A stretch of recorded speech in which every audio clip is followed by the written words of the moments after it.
yung Onyx PH ngayon, nagtatapang yung BTR. Alam nila pa rin sila lumaban ng Flicker Implosion mula dito kay Light and maaabutan nila. Si Kirk nakapag-flicker siya pero nandun pa rin yung bala mula kay Eman. Zaman Force, mula kay Kelra, ginamit na, napatay na rin si Brusco pero mukhang isa-isa atang tutumba rin dito. Yung Bigatron Esports, yung damage ni Kelra sapat para pumatay ng isang tigil at pati na rin si Eman. Sinama sa libingan Onyx Philippines. Lumalaban pa rito si Moreno at pati na rin si Luke. Tinamaan ng pana si Kelra pero yung dash, nakakuha pa siya ng shield. Buhay pa yung Harit. Shadow, tumama pa kay Luke, tumama nga. May diversion mula rin ko kay Super Prince pero enough na yung mga shuriken para mapatayin niya rito.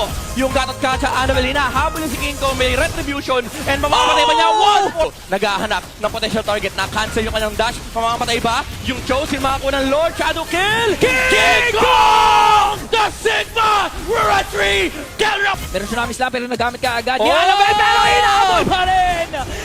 Oy! Oy! Kirk na una! Nag-purify na rito. Si Emma, nakatakbo naman siya pero nahatak naman si Luke pabalik. Nabait siya, may AOG naman. Pero si Light! Si Light yung super na target implosion dito sa harap ni Kirk pero asan yung damage? Nandun sa likuran. Binubugaw ni Kelra 1v4. Sabi niya, kaya ko kayong apat. Walang problema! Dalawa na naman ang nawala sa Bigatron Esports. And a huge play, Super Prince nandun sa likod, parang hindi pa nga ata siya tapos. Nakapag-flicker na, papuhay pa nga. Pinalak ni Brusco, pero nandun naman si Moreno para makadeliver ng kill. Super Prince, natamaan nga ba, makakatakas, pero nabigyan din.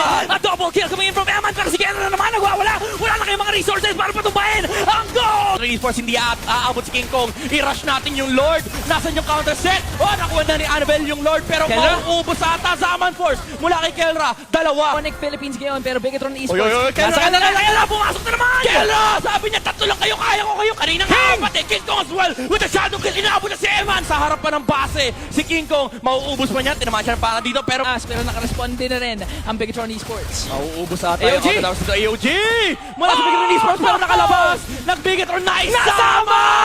Tsunami! Sila ng magandang angulo. Kaso kanina pa hindi papat si Eman. Uy, Kirk, napa-flicker out. Okay, nawala yung flicker din naman ni Kirk. Pero si Brusco, nasipa niya rito. Si Annabelle sa likuran. Tanong mamatay ba? Winter Crown, nag-grow sa player. Pero tuto mo ba? Hindi, nakapag-dash ang Winter Man. Light! Implosion sa harap ni Kelra. Kaso yung Lord ng tinamaan. Kaso problema, CCM yun yan. Nakapag-purify na naman si Kelra. Di siya tinamaan dito. AOG!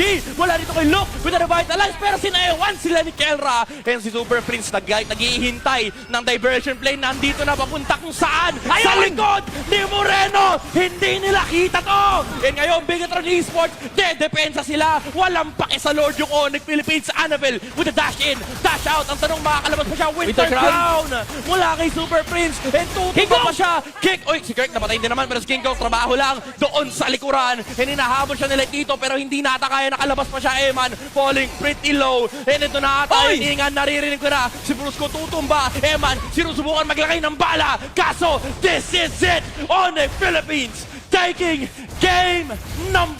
Light na papalayo ngayon, pero kung tinatry pa rin kumontes sa Bigatron Esports, may napato, it's Super Prince yun!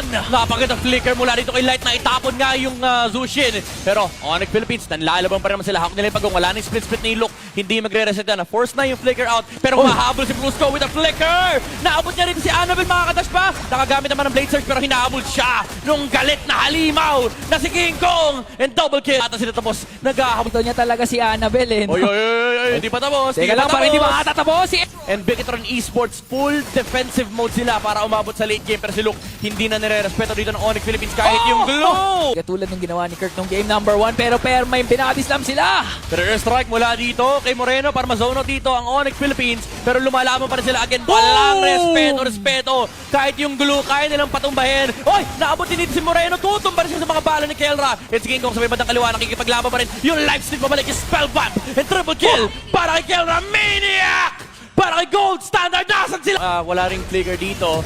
And Brusco! With the flicker title strike, naabot niya rito si Moreno, hindi nakarea. And Luke tumumba na rin. Torre na lang ang tinitignan dito ng Onyx Philippines. Wala na silang pake sa Savage. Pero si King Kong, nanlalaban pa. Pero silang minion wave para makatulak ng Torre. Pero again, wala na ata silang pake. Si King Kong na lang ipumapatay. Legendary na si Kelra. Hintay na lang na susunod ng minion wave. Pero ubos na ang Bigatron Esports. Very clear and defining victory para sa Onyx Philippines. A sweet